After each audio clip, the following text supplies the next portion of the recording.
नमस्कार, आपका स्वागत है। दोस्तों, हिंदू धर्म में प्राचीन काल से सूतक और पातक नाम की दो परंपराएं चली आ रही है। यदि मनुष्य के घर में किसी की मृत्यु होती है तो उस घर में सूतक के नियमों का पालन किया जाता है। उस मृत व्यक्ति के जितने भी सगे संबंधी, भाई बंधु, परिवार के लोग होते हैं, उन सभी के घर में सूतक लग जाता है और उन्हें सूतक से जुड़े नियमों का पालन करना पड़ता है। आज के इस वीडियो में हम जानेंगे सूतक और पातक में क्या फर्क होता है और सूतक लगने के बाद कौन से नियमों का पालन करना होता है। दोस्तों, सूतक का संबंध मनुष्य के जन्म और मृत्यु के कारण हुई अशुद्धि से होता है।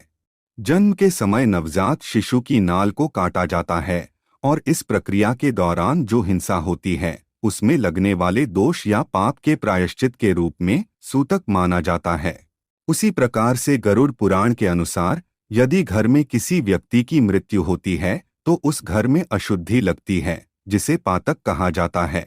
मृत्यु के बाद जो अंतिम संस्कार होता है उसमें भी शरीर के साथ हिंसा होती है। उस कारण से जो पाप और दोष लगता है उसके प्रायश्चित के रूप में पातक लगता है। मनुष्य की मृत्यु होने के पश्चात उसके परिवार के लोगों को विशिष्ट कालावधि तक अशुद्धि और अशुचित्व प्राप्त होती है। अशुचित्व का अर्थ होता है अमंगल और अशुद्धि का अर्थ होता है अपवित्र अथवा शुद्ध के विपरीत। आइए जानते हैं सूतक कब लगता है। गरुड़ पुराण के अनुसार शिशु का जन्म होने पर, ग्रहण काल में, स्त्री के मासिक धर्म के दौरान और व्यक्ति की मृत्यु होने के उपरांत सूतक और पातक काल लगता है। इन सभी परिस्थितियों में सूतक के दिन और समय का निर्धारण अलग अलग किया गया है। कुछ परिस्थितियों में ज्यादा दिनों का सूतक लगता है तो कुछ परिस्थितियों में एक दिन का ही सूतक काल लगता है। आइए जान लेते हैं। गरुड़ पुराण में कहा गया है, अगर किसी घर में मृत्यु होती है तो परिजनों को 10 दिनों तक का सूतक काल लगता है। अंतिम संस्कार में शामिल होने वाले परिवार के लोगों को 12 से 13 दिनों तक सूतक काल लगता है तथा सपिंडीकरण तक सूतक काल का पालन करना अनिवार्य होता है, अन्यथा शुद्धि नहीं होती है।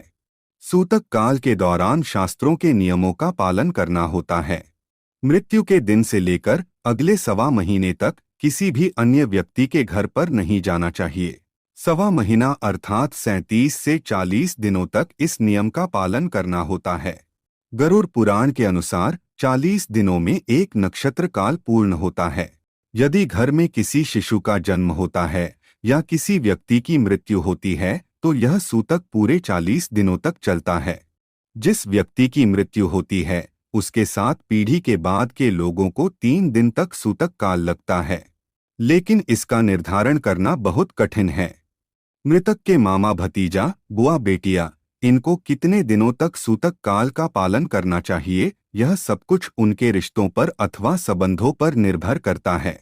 लेकिन अगर मृतक का किसी के साथ रक्त का नाता होता है तो उन लोगों को गरुड़ पुराण के नियमों का पालन करके 40 दिनों का सूतक काल पूर्ण करना होता है। मृतक की तीसरी पीढ़ी के लिए यह सूतक काल 10 दिन तक होता है, चौथी पीढ़ी के लिए 10 दिन और पांचवी पीढ़ी के लिए 6 दिनों का सूतक काल माना जाता है।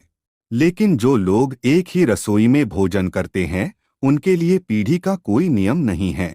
यदि उनके घर में मृत्यु होती है तो उन सभी को 10 दिनों तक सूतक काल का पालन करना पड़ता है। वही बालक का जन्म होने पर भी सूतक काल माना जाता है। जिस स्त्री ने शिशु को जन्म दिया है उस स्त्री के लिए सूतक काल 45 दिनों तक का होता है। जिस स्थान पर शिशु का जन्म हुआ है वह स्थान 1 महीने तक अशुद्ध माना जाता है। इसी कारण से कई लोग अस्पताल से घर पर आने के बाद स्नान करते हैं।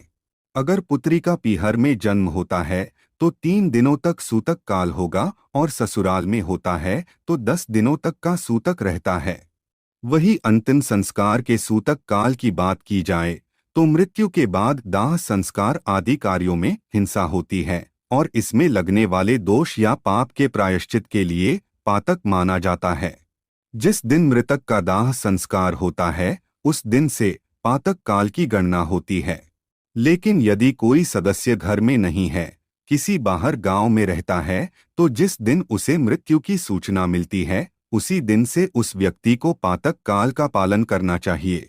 लेकिन अगर व्यक्ति को 12 दिन बाद सूचना मिलती है तो वह मनुष्य केवल स्नान करने मात्र से ही शुद्ध हो जाता है। अगर किसी महिला का गर्भपात हुआ है तो गर्भधारण के जितने महीने हुए हैं उतने दिन का ही सूतक माना जाएगा। अगर 6 महीने हुए हैं तो 6 दिन का सूतक माना जाता है। अगर घर का कोई सदस्य सन्यासी है अथवा बैरागी है तो उसे मरण सूतक नहीं लगता है, किंतु अगर उस व्यक्ति की मृत्यु होती है तो केवल 1 दिन का ही पातक लगता है। अगर कोई मनुष्य मृतक की अंतिम यात्रा में शामिल होता है तो उसे 1 दिन के सूतक का पालन करना चाहिए। अगर कोई मृतक के शरीर को स्पर्श करता है तो उसे 3 दिन का सूतक लगेगा। जो लोग मृतक के शरीर को कंधा देते हैं उन्हें 8 दिनों तक सूतक काल रहते हैं। अगर घर के अंदर कोई स्वयं के प्राण ले लेता है तो उस घर में 6 महीने तक का पातक माना जाता है। 6 महीने तक उस स्थान पर भोजन नहीं ग्रहण करना चाहिए और जलपान भी नहीं करना चाहिए। उनके परिवारजनों को मंदिर भी नहीं जाना चाहिए और घर के अंदर मंदिर में पूजा स्थल पर द्रव्य नहीं चढ़ाने चाहिए। उसी प्रकार से अगर घर में पालतू जानवर जैसे गाय, भैंस, घोड़ी, बकरी आदि जानवर बच्चे को जन्म देते हैं तो उस घर में 1 दिन का सूतक मनाना चाहिए। लेकिन अगर घर से दूर पशु जन्म देता है तो सूतक नहीं माना जाएगा। बच्चे को जन्म देने वाली गाय का 15 दिनों तक दूध अशुद्ध रहता है, भैंस का 10 दिन तक और बकरी का 8 दिन तक दूध अशुद्ध रहता है। आइए अब जानते हैं सूतक काल के दौरान कौन से नियमों का पालन करना चाहिए। जिस घर में लोगों को सूतक लगा है उन्हें दूसरों लोगों को स्पर्श नहीं करना चाहिए। उस घर में किसी भी प्रकार का धार्मिक और मांगलिक कार्य का आयोजन भी नहीं करना चाहिए तथा किसी भी प्रकार के त्योहार नहीं मनाने चाहिए। उस घर के लोगों को सामाजिक कार्यों में सहभागी नहीं होना चाहिए और दूसरों के घर में भी नहीं जाना चाहिए। उन्हें किसी भी मंदिर के भंडारे में अथवा पंगत में भोजन नहीं करना चाहिए। अपने ही घर में रहकर नियमों का पालन करना चाहिए। सूतक के दौरान घर में स्त्री और पुरुष को संबंध नहीं बनाना चाहिए। अगर घर में जन्म हुआ है तो शुद्धि का ध्यान रखते हुए भगवान की मूर्तियों को स्पर्श किए बगैर ही भजन करना चाहिए। यदि किसी की मृत्यु हुई है तो गरुड़ पुराण का पाठ करना चाहिए और 5 मन भगवान का ध्यान करते हुए गुजारना चाहिए तथा मृतक की आत्मा की शांति के लिए प्रार्थना करनी चाहिए। सूतक काल और पातक काल की समाप्ति के बाद घर में गंगाजल और गौमूत्र छिड़कर घर की शुद्धि करनी चाहिए। इस प्रकार से सूतक काल के इन नियमों का पालन अवश्य करना चाहिए। तो दोस्तों, इस प्रकार से हमारे शास्त्रों में सूतक और पातक काल का वर्णन किया है और उनसे जुड़े नियम भी बताए हैं। उम्मीद है आपको यह जानकारी अच्छी लगी होगी। वीडियो को लाइक जरूर करें और कमेंट में जय श्री कृष्ण अवश्य लिखें। साथ ही चैनल को सब्सक्राइब करें। आप सभी का धन्यवाद।